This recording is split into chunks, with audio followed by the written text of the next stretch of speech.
نحمده ونصلي على رسول الكريم اما بعد فاعوذ بالله من الشيطان الرجيم قال النبي صلى الله عليه وسلم من رأى منكم منكرا فليغير بيده فإن لم يستطع فبلسانه فإن لم يستطع فبقلبه وذلك أضعف الإيمان او كما قال علیہ الصلاۃ والسلام۔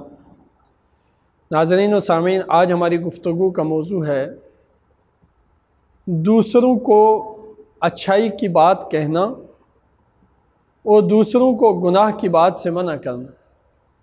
اسلام میں اس کا کیا مقام ہے؟ ہمارے ہاں چونکہ مشہور ہے کہ اپنی فکر کرو، دوسرے کیا کرتے ہیں چھوڑو ان کو، دوسروں کے تعلق، دوسروں کے کاموں سے آپ کو کیا تعلق ہے کیا نہیں ہے، ہمیں یہ بات اپنی مرضی سے کہنی نہیں چاہیے، بلکہ یہ بات کہنے کے لیے ہمیں قرآن اور سنت سے رہنمائی لینی چاہیے کہ کیا قرآن کریم ہم سے کہہ رہا ہے اس پر، کیا حدیث رسول اللہ صلی اللہ علیہ وسلم ہم سے کہہ رہے ہیں۔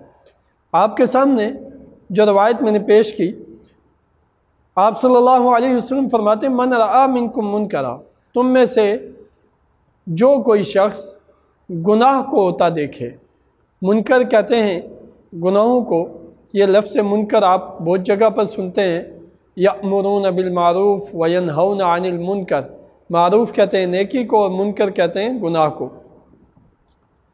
تو فرمایا تم میں سے جو شخص گناہ کو دیکھے فَلْيُغَيِّرْ بِيَدِهِ، تو وہ اسے اپنے ہاتھ سے روکے۔ اگر اسے کسی کم قوتی کی وجہ سے یا کم اختیارات کی وجہ سے یہ استطاعت حاصل نہ ہو کہ وہ ہاتھ سے کسی جرم کو روکے، تو پھر فبلسانی، اپنی زبان کے ساتھ کہہ کلا کر اس گناہ کو روکے۔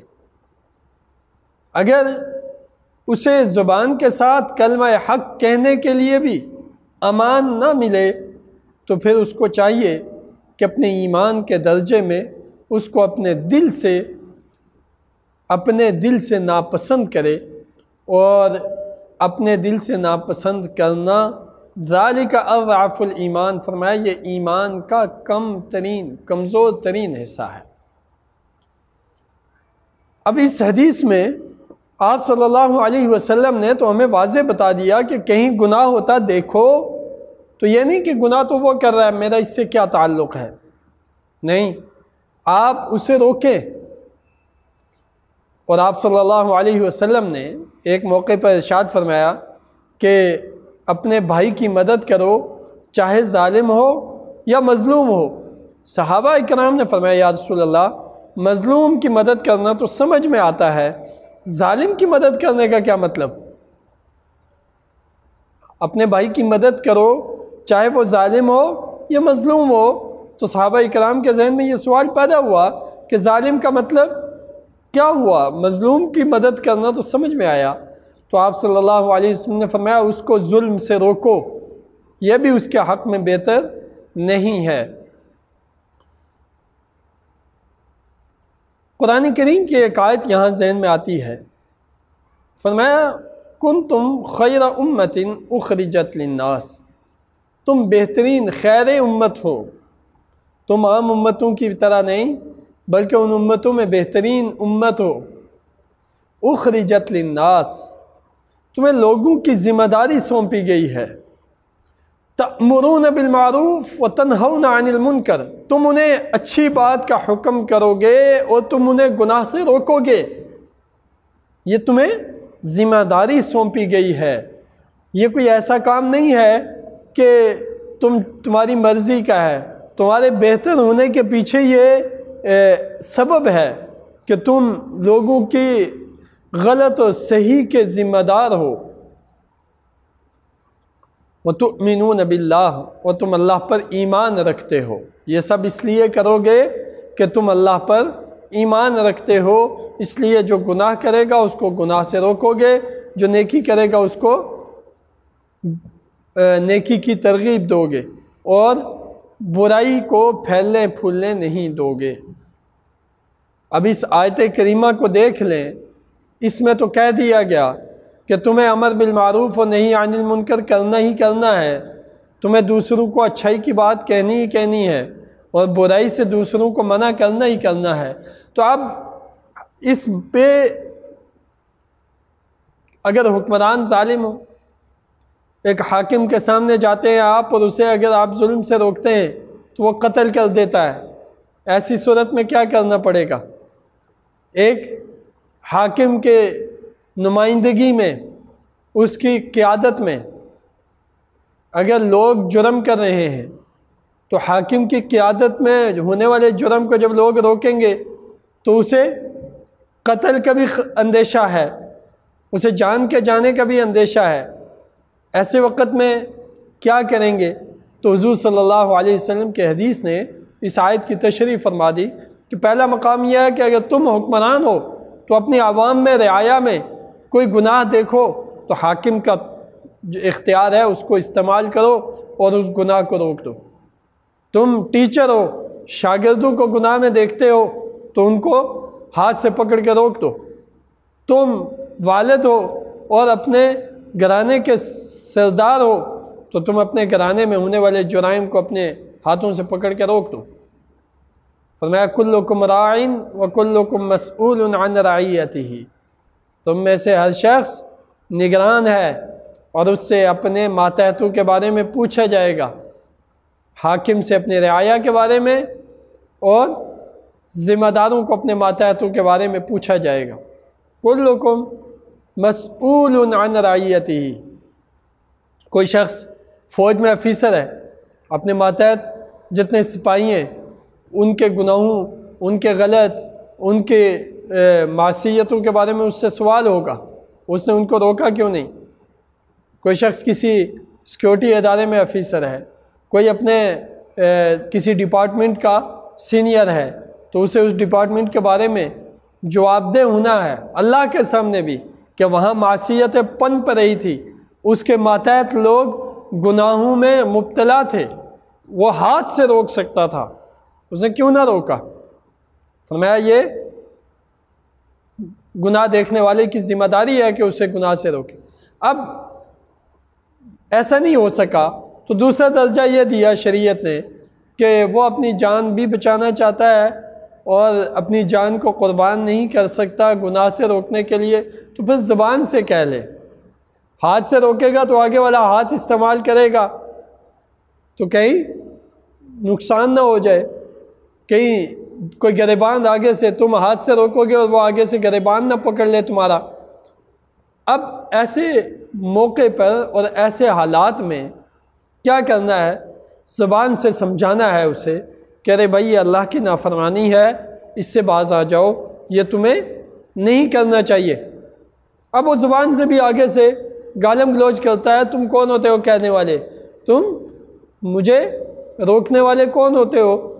اب ایسی صورت میں ایک یہ ہے کہ قوت حکومت بھی نہیں ہے، قوت قیادت بھی آپ کے پاس نہیں ہے، آپ کے پاس افراد و طاقت بھی نہیں ہے، اور آپ زبان سے کہتے ہیں تو اس کے بھی ری ایکشن آپ برداشت نہیں کر سکتے۔ تو آخری صورت یہ ہے کہ اپنے ایمان کا ثبوت تو اس گناہ کی حمایت مت کرو، اس گناہ کو خوشی سے مت دیکھو، اس گناہ کے سامنے خوش ہو کے مت رہو، بلکہ یہ تاثر دو کہ تمہارا دل اس گناہ سے نفرت کرتا ہے اور اس گناہ کو کرنے والے شخص کے اس عمل سے آپ کا دل نفرت کرتا ہے، عمل سے، اس کی ذات سے نہیں۔ اس کی ذات کی خیرخواہی وہی ہے جو حضور صلی اللہ علیہ وسلم نے فرمایا کہ اپنے بھائی کی مدد کرو، چاہے وہ ظالم ہی کیوں نہ ہو، کہ اس کی مدد یا اسے ظلم سے روک دو۔ تو یہ اس کی ذات کے ساتھ خیرخواہی کی بنیاد پر یہ تعصب رکھنا، یہ دل میں نفرت رکھنا کہ یہ گناہ غلط۔ اگر دل سے آپ نے کسی گناہ سے ساز باز کر لی اور آپ کو بھی پسند آنے لگا، آپ کو بھی اچھا لگنے لگا اور آپ اس کے حامی بن کے رہے، فرض کریں ایک والد ہے اور اس کے سامنے اس کی اولاد ہے، اولاد اللہ رب العزت کی نافرمانی کر رہی ہے اور والد اسے دیکھ رہا ہے، تو اب والد کی ذمہ داری ہے کہ وہ اولاد کو، اگر اولاد اتنی ماننے والی ہے تو اسے ہاتھ سے روک دے، نہیں اولاد ماننے والی تو اس زبان سے کہہ کہلائے. لیکن تیسرے درجے میں یہ ہے کہ وہ اپنا یہ تاثر رکھے اس گھر میں کہ وہ شخص، وہ اس کی اولاد اس بارے میں واضح جانتی ہو کہ میرے والد کو میری اس حرکت سے شدید تکلیف ہے اور ان کا دل اس سے دکھتا ہے.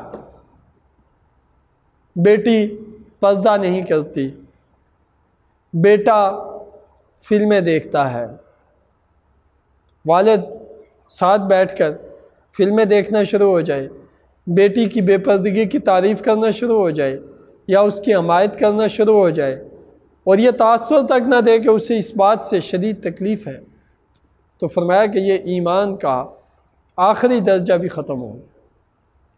ذالک اضعف الایمان، دل سے تو برائی کو برائی سمجھنا اور معصیت کو معصیت سمجھنا، یہ تو کم سے کم ایمان کا درجہ پورا کرنا لازمی اور فرض ہے. اللہ اکبر. حضور اقدس صلی اللہ علیہ وسلم نے گناہوں سے نہ روکنے کو ہمارے سامنے بڑی تفصیل سے ذکر کیا کہ یہ کیسا ہے. وہ قرآن کریم نے بھی ہمیں اس بارے میں واضح ہدایت دی اور ایک مثال بیان کی. مثال کیا تھی؟ لعن الذین کفروا من بنی اسرائیل علی لسان داود و عیسی ابن مریم. داود اور عیسیٰ علیہ السلام ان دو حضرات کے ذریعے بنی اسرائیل پر لعنت کی گئی. کیوں؟ ذالک بما عصوا وکانوا یعتدون، یہ اس لیے کہ وہ نافرمانی کرتے، اللہ کی نافرمانی، معصیت کا ارتکاب کرتے، وکانوا یعتدون، اور سرکشی کرتے تھے، اور کانوا لا یتناہون عن منکر، اور وہ گناہ سے ایک دوسرے کو روکتے نہیں تھے. لبئس ما کانوا یفعلون، یہ عمل ان کا کتنا بدترین عمل تھا. یعنی ایک شخص گناہ کر رہا ہے، دوسرا گناہ نہیں کر رہا، لیکن وہ اس کو روک بھی نہیں رہا، وہ اس کو ترغیب بھی نہیں دے رہا، وہ اس کو تعلیم بھی نہیں دے رہا. تو فرمایا کہ اس وجہ سے بنی اسرائیل پہ اللہ کی لعنت نازل ہوئی جو حضرت عیسیٰ اور حضرت داؤد علیہ السلام نے ان پر کی. آپ اندازہ کیجئے کہ دوسروں کو نیکی کا حکم دینا کتنا اہم ہے. اچھا فکر مندی رہتی ہے کہ یار آج دوسرے کو کہیں کل خود اس پہ عمل نہ ہو سکا تو کیا کروں گا. حضور صلی اللہ علیہ وسلم نے اس مسئلے کو بھی حل فرما دیا. ایک صحابی آئے، فرمایا یا رسول اللہ، کیا جس بات پر میں خود عمل نہ کر سکوں اس کے بارے میں بھی دوسروں کو حکم دوں؟ آپ صلی اللہ علیہ وسلم نے فرمایا جی ہاں، دوسروں کو اس کا حکم دیا کرو، اس کی برکت سے تم سے بھی گناہ چھوٹ جائے گا. اب ہمارے ہاں اگر دوسروں کو منع کیا جاتا رہے گا تو دل اس بات کا گواہ تو رہے گا کہ یہ گناہ تھا جس سے میں نے دوسرے کو روکا. لیکن اگر آپ بھی اور میں بھی گناہوں سے ساز باز کر کے بیٹھ جائیں گے ان کے ساتھ، تو تھوڑے دلوں میں اس گناہ کے تو خود عادی ہو جائیں گے، تو دوسروں کو برائی سے کیا منع کریں گے. حضور اقدس صلی اللہ علیہ وسلم فرماتے ہیں ما من نبی بعثہ اللہ فی امتی قبلی الا کان له من امتی حواریون واصحاب یأخذون بسنتہ ویقتدون بامرہ. انبیاء اکرام علیہ السلام کے ساتھ جو ان کے مخلص قسم کے صحابہ اور حواری ہوتے تھے، میں وہ اپنے نبی کی سنت کو لیتے اور اس پر عمل کرتے اور نبی کے حکم کی اقتداء کرتے تھے. اب جب وہ لوگ دنیا سے چلے جاتے تو پھر اس کے بعد تخلف من بعدہم خلوف، ایسے لوگ خلیفہ بنتے، ایسے لوگ ان کی جگہ آتے، یقولون ما لا یفعلون ویفعلون ما لا یؤمرون، وہ کام جو وہ خود کہتے وہ کرتے نہیں تھے، اور جو ان کے اپنے عمل تھے اس کا شریعت نے ان کو حکم نہیں دیا ہوا تھا. فمن جاہدہم بیدی فہو مؤمن. فرمایا کہ ایسے لوگوں سے جو شخص جہاد کرے وہ مومن ہے. اب اندازہ کریں، فرمایا کہ یعنی بعد کے کچھ مسلمان جو نبیوں کے صحابہ کے بعد آتے ہیں وہ ایسے لوگ ہیں کہ وہ کام وہ کرتے ہیں جس کا انہیں حکم نہیں دیا گیا۔ اللہ کے نبی فرماتے ہیں جو ان سے جہاد کرے گا وہ مومن ہوگا۔ تو اس کا متبادل معنی کیا نکلتا ہے؟ جو جہاد نہیں کرے گا اس کے ایمان کا کیا درجہ ہوگا؟ جہاد بالسیف ہو، تلوار اور اسلحے کے ساتھ ہو، یا جہاد بلسان ہو، کلمہ حق و دعوت کے ساتھ ہو، یا جہاد بالقلب ہو، قلب کے ساتھ اس کو برائی اور ریجیکٹ کیا جائے، دلی طور پہ اسے ریجیکٹ کیا جائے، تینوں صورتیں شامل ہیں۔ فرمایا جو ایسا کرے گا وہ مومن ہوگا۔ ومن جاہدہم بلسانی فہو مؤمن، جو زبان سے جہاد کرے گا وہ بھی مومن ہوگا۔ ومن جاہدہم بقلبی، جو دل سے جہاد کرے گا وہ بھی مومن ہوگا۔ ولیس وراء ذلک من الایمان، اللہ اکبر، حبۃ خردل۔ اس کے بعد وہ گٹھلی ہوتی ہے، اس کی جھلی ہوتی ہے۔ فرمایا کہ اس جھلی کی بقدر بھی پھر ایمان نہیں رہتا کہ اگر دل میں برائی کو اور گناہ کو گناہ نہ سمجھا جائے تو۔ اب یہ آپ صلی اللہ علیہ وسلم نے یہاں وضاحت فرما دی اس بات کی کہ اگر آپ گناہ کو دل سے بھی گناہ نہیں سمجھتے اور برائی کو دل سے بھی برائی نہیں سمجھتے اور دل سے بھی اس سے نفرت نہیں کرتے تو پھر اس کے بعد درجہ یہ آ جاتا ہے کہ فرمایا گٹھلی کے بقدر بھی کوئی اجر، کوئی ایمان کا حصہ باقی نہیں رہتا۔ اچھا، اگر معصیت کو زبان کے ساتھ، ہاتھ کے ساتھ، دل کے ساتھ روکا نہ جائے تو اس کے اثرات ہم پہ کیا پڑیں گے؟ حضرت نعمان ابن بشیر رضی اللہ تعالی عنہ صحابی رسول ہیں، وہ حضور صلی اللہ علیہ وسلم کی ایک مثال بیان کرتے ہیں۔ فرمایا کہ دیکھو کچھ لوگ اللہ رب العزت کی حدود کی پیروی کرنے والے لوگ، انہوں نے ایک کشتی میں سفر شروع کیا اور آپس میں انہوں نے تقسیم کی، اور کچھ لوگ کشتی کے اوپرلے حصے پر چلے گئے اور کچھ لوگ کشتی کے نچلے حصے پہ گئے۔ اب نیچے والوں کو پانی کی ضرورت پیش آتی، وہ اوپر والوں کے پاس جاتے اور وہاں سے پانی لیتے۔ کچھ لوگوں کو یہ بات بڑی ناگوار گزری کہ ہمیں پانی لینے کے لیے اوپر جانا پڑتا ہے، تو انہوں نے یہ رائے دی کہ پانی لینے کے لیے کشتی کے نچلے حصے میں ہی ہم سوراخ کر دیتے ہیں اور پانی آنا شروع ہو جائے گا تو ہمیں اوپر والوں کی محتاجگی نہیں رہے گی۔ ایسے حالات میں اگر اوپر والے نیچے والوں کو روکیں گے نہیں اور انہیں منع نہیں کریں گے پکڑ کر، تو جیسے ہی کشتی میں سوراخ ہوگا تو کشتی میں پانی داخل ہونا شروع ہو جائے گا۔ اور یہ اصول ہے کہ اگر کشتی پانی پہ رہے تو پھر تو آپ محفوظ ہیں، اگر پانی کشتی پہ آ جائے تو پھر پانی محفوظ ہے، آپ تو ڈوب جائیں گے۔ تو حضرت نعمان ابن بشیر کہتے ہیں اگر وہ سوراخ کرنے والوں کو اگر عقل مند اور اوپر والے لوگ مل جل کے روکیں گے نہیں، اور اگر انہوں نے سوراخ کر ہی دیا تو پھر کشتی میں پانی آ گیا تو جیسے وہ کشتی سب کو لے کر ڈبو دے گی، ایسے ہی اگر معصیتوں اور گناہوں سے لوگوں نے دوسروں کو روکا نہ تو پورا معاشرہ گناہوں میں مبتلا ہو جائے گا جب، تو اس کے عذاب اور وبال میں پھر وہ بھی ڈوب جائیں گے جو گناہ نہیں کرتے تھے۔ جنہوں نے کشتی میں سوراخ نہیں کیا، ڈوبنا انہیں بھی اس لیے پڑا کہ انہوں نے سوراخ کرنے والوں کو روکا کیوں نہیں، تو گناہ کرنے والوں کو روکا کیوں نہیں؟ اس کی وجہ سے وہ بھی ڈوب جائیں گے جنہوں نے خود گناہ نہیں کیے۔ آپ نے وہ بنی اسرائیل کی روایت جو آپ صلی اللہ علیہ وسلم نے ہم سے بیان کی، فرمایا کہ ایک قوم پر عذاب آیا اور فرشتوں کو بھیجا گیا کہ اس قوم کو الٹ دو، اس بستی کو الٹ دو۔